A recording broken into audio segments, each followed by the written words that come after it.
Salam saudara terkasih dalam Kristus, salam jumpa kembali pada renungan harian Embun Pagi. Dan awal pekan ini kita akan mendengarkan firman Tuhan yang menuntun kita. Sebelumnya kita bersatu di dalam doa. Damai sejahtera Allah yang melampaui segala akal dan pikiran, itulah yang memelihara hati dan pikiranmu dalam Kristus Yesus Tuhan. Amin. Firman Tuhan untuk kita diambil dari Filipi 4 ayat 13. Dalam bahasa Batak Angkola dikatakan, Markite ite kuasu nanilehin ni Kristus itu au, tarodo piado sudi ragam-ragam nyakana masa. Bahasa Indonesia, segala perkara dapat kutanggung di dalam Dia yang memberikan kekuatan kepadaku. Demikian firman Tuhan. Saudara terkasih, tulisan Filipi ini dituliskan oleh Paulus yang ditujukan kepada jemaat-jemaat Filipi. Jemaat Filipi merupakan jemaat yang baik. Mereka mampu melakukan menolong untuk dalam pelayanan Paulus. Itu kita bisa baca dalam Filipi 4 ayat 14 sampai 17. Kemudian kita juga mengetahui bahwa jemaat Filipi ini adalah jemaat yang bersemangat, namun dihadapkan dengan berbagai tantangan, baik itu ajaran ataupun pemerintahan. Dan ketika Paulus menuliskan tulisan Filipi ini, sesungguhnya kehidupan Paulus berada di dalam penjara dan dia sudah divonis untuk hukuman mati oleh karena memberitakan firman Allah. Di satu sisi Paulus bisa untuk menyangkal sehingga dia akan menjadi lepas daripada tantangan dan persoalan yang terjadi. Dia akan terlepas dari jeratan hukum yang dikenakan oleh pemerintah Romawi. Namun dia tidak melakukan itu. Dia tetap menjalani sebagai orang yang harus menderita karena Kristus Yesus. Penderitaan oleh karena Kristus Yesus terdengar begitu mudah, namun begitu sulit sesungguhnya. Kenapa? Karena orang akan mengatakan apa yang kita lakukan itu adalah kebodohan, karena bisa saja selamat dan pura-pura menjadi menyangkal. Namun ketika kita harus tetap mempertahankan diri, maka kita dihadapkan dengan berbagai persoalan-persoalan dan pergumulan-pergumulan.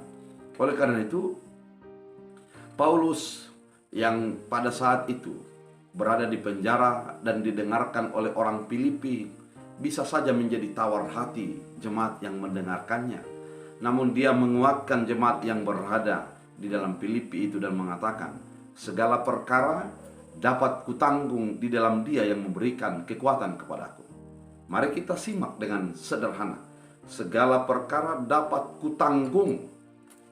Kalau sampai di situ, kita akan mengatakan bahwa dia adalah sebagai orang yang sombong.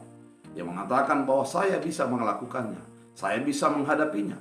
Namun kalimat ini bukan hanya sebatas di situ atau dipenggal di sana. Dikatakan dapat kutanggung di dalam Dia yang memberikan kekuatan kepadaku. Ternyata Paulus mengatakan bahwa kekuatannya sesungguhnya adalah Kristus Yesus. Sehingga ketika dia di dalam Kristus Yesus, maka perkara akan bisa dihadapinya dan dia akan bisa melewatinya. Segala perkara dapat kutanggung di dalam Dia. Artinya Yesuslah yang menjadi melingkupi, yang menjadi menguatkan, yang menjadi menuntun Paulus di dalam persoalan yang dia hadapi. Dia tidak mengatakan bahwa saya bisa menghadapinya, tapi dalam Yesus yang memberikan kekuatan.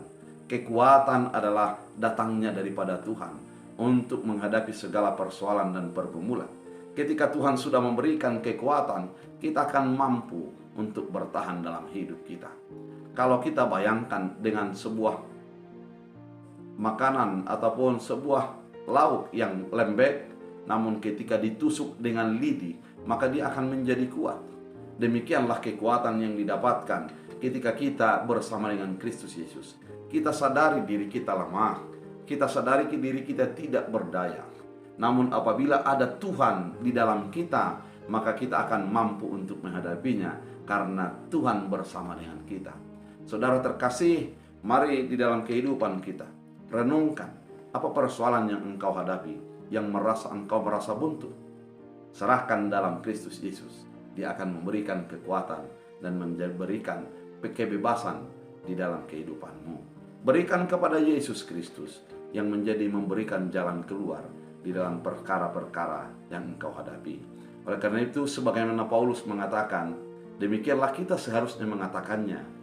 Segala perkara dapat kutanggung di dalam Dia yang memberikan kekuatan kepadaku. Kita bersatu di dalam doa.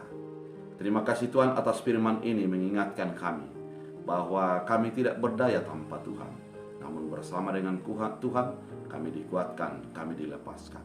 Biarlah firman ini mengingatkan kami dalam setiap kehidupan kami, bahwa bersama Tuhan kami dapat menghalau, bersama Tuhan kami dapat menghadapinya. Biarlah kekuatan yang daripada Tuhan menjadi sukacita dan penghiburan bagi kami. Terima kasih Bapa. Tuntunlah seluruh umat Tuhan yang melakukan aktivitas mereka sepanjang hari ini. Berkati, sucikan, dan Engkau berikan kebahagiaan dalam hidup mereka. Dalam Kristus Yesus. Amin. Tuhan Yesus memberkati.